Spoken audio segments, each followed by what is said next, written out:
Economia é fácil. A informação traduzida para a sua linguagem. Com Almir Cesar Filho.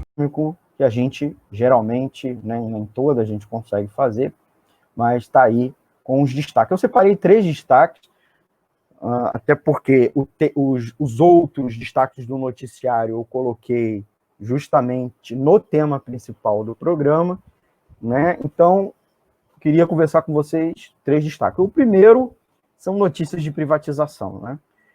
O programa de privatizações empaca e a maioria dos leilões previstos para 2020 vira promessa para 2021. Aí você diz, pô, você está botando isso, você quer contra as privatizações, mas eu vou explicar, né? Isso tem a ver com as declarações desta semana e com um leilão que está marcado para hoje, né? Aconteceu hoje, quinta-feira, 17, um leilão de 11 lotes de linhas de transmissão de energia. Então, por isso a gente destacou essa notícia, né? E o ministro da Economia, Paulo Guedes, tinha, no começo desse ano, anunciado que seria um ano para deslanchar as privatizações. Na verdade, ele está sempre dizendo, né? Ele fez a mesma coisa em 2019 e bem verdade, a equipe do ministro da Economia, Paulo Guedes, teve grande dificuldade para avançar em 2020 com o Programa Federal de Privatizações. Teve a pandemia, mas não é só isso, né? Já mesmo antes da pandemia, já não estava acontecendo. Em 2 anos de governo, nenhuma estatal de controle direto da União foi vendida. O que aconteceu muitas vezes foram estatais que a União era minoritária ou subsidiária, como aconteceu com a Petrobras. E muitos dos leilões de concessão ou de parceria com a iniciativa privada previstos para o ano foram adiados ou cancelados. E a gente vai um pouco aprofundar o porquê, o que há por trás disso, né? Não é boa notícia por si só, né? Eu sou contra as privatizações, inclusive já tivemos algumas edições aqui, peço edições com esse tema, peço aí para vocês voltarem lá no canal, assistir, tá? E em novembro, né, alguns dias atrás, no final do mês, o Guedes admitiu estar bastante frustrado, entre aspas, por ainda não ter conseguido vender uma estatal. O grande discurso dele é vender estatal. Ele não faz nenhuma outra política econômica. Ele diz que são as reformas e as privatizações. Na ocasião, né, ele afirmou que acordos políticos, entre aspas, no Congresso têm impedido as privatizações, como se tivesse uma espécie de conspiração, né, de conluio, embora parlamentares aliados da agenda liberal, especialmente ligados ao presidente da Câmara, Rodrigo Maia, como também gente no mercado, falam explicitamente que é fruto da incompetência da equipe de alto escalão de Guedes.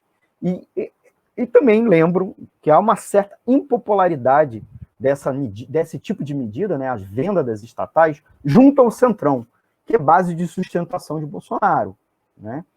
E, inclusive, cada vez mais, porque esses partidos querem cargos nas estatais, ou que essas estatais atuem nas cidades que são o curral eleitoral desses parlamentares. E, por fim, é importante, né, chamar a atenção aqui para os nossos ouvintes, que há muito desinteresse no mercado com os ativos listados. Então, eles não estão fazendo uma forte pressão sobre o governo. E é um governo muito ligado à agenda do mercado financeiro. Então, é importante a gente frisar essa questão. Em 2020, apenas 9 projetos federais da carteira de PPI, né, Programas de Parceria de Investimento, que são as parcerias público-privado, foram anunciados como concluídos. Em janeiro, o governo previa leiloar ao menos 64 projetos. O governo ainda conta com a conclusão de mais 8 projetos até o final do ano, incluindo o leilão de 11 lotes de linhas de transmissão de energia. É importante a gente lembrar que o Amapá recentemente passou por um grave problema causado pelo processo de distribuição de energia e também da transmissão. Então, o quanto é perigoso o processo de venda de lotes de transmissão, numa situação na qual o Amapá inclusive tem linhões, gera energia, e através de linhões manda para todo o Brasil, e não tem linhões internos. E também teve o problema do incêndio lá na subestação, que fazia distribuição para as principais cidades daquele estado. Ainda assim, o número total no ano presente não será nem a metade do registrado em 2019, quando foram realizados 36 leilões. Curioso, foi ontem o ato público do presidente Jair Bolsonaro, lá na CEAGESP, né, em São Paulo, que para confrontar e desafiar o governador João Dória, que é seu pseudo-adversário para a eleição de 2022, que tem interesse na privatização daquela empresa, o Bolsonaro prometeu aos funcionários e comerciantes locais não vender a empresa. Inclusive num discurso inflamado, se referindo a ratos, né, fazendo uma ilação com o Dória, né, e foi um discurso marcado, assim, daquele jeito Bolsonaro de ser, inclusive Bolsonaro de ser durante a pandemia, sem máscara e com grande aglomeração, tá bom? Vamos ao segunda notícia, uma bem rapidinha. Brasileiros recorrem cada vez mais a empréstimos para comprar comida. Isso mesmo, comprar comida. Uma pesquisa realizada pela Serasa, em parceria com a consultoria Brand News Research, expõe o agravamento das dificuldades econômicas dos brasileiros. Em novembro, 11% dos endividamentos foram feitos para a compra de alimentos ou pagamentos considerados essenciais, como contas de luz, água e aluguel. Em 2019, o índice medido era de 5%, quer dizer, mais que dobrou. Não custa lembrar, recorrer a empréstimo para comprar comida é um sinal inequívoco, tá, de desequilíbrio financeiro. E tudo pode piorar com o fim do auxílio emergencial, porque muito provavelmente uma parcela considerável das pessoas que não estão nessa situação, precisando recorrer ao endividamento, é porque estão recebendo o auxílio emergencial. O estudo também mostrou que o cartão de crédito respondeu por 58% das dívidas em 2020. Eis outro péssimo sinal. As maiores taxas de juros cobradas no mercado são justamente as aplicadas para as contas atrasadas do cartão de crédito, gente. O rotativo está em mais de 300% ao ano. A melhor solução para o problema continua distante, que é a retomada rápida dos empregos.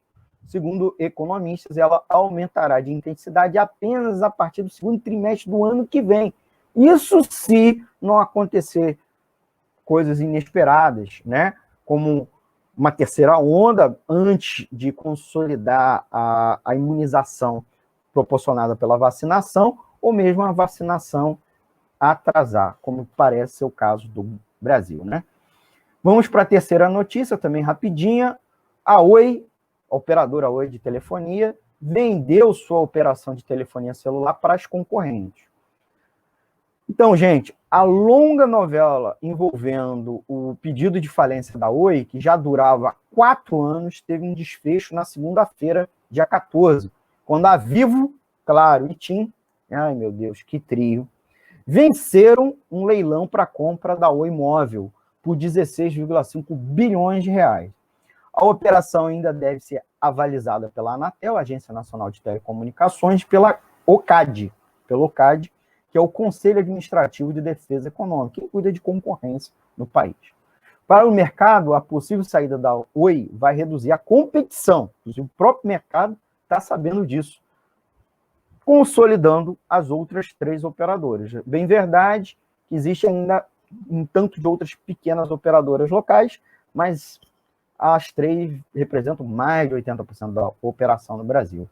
A grande chance da recepção do sinal melhorar para os consumidores que eram da Oi, né?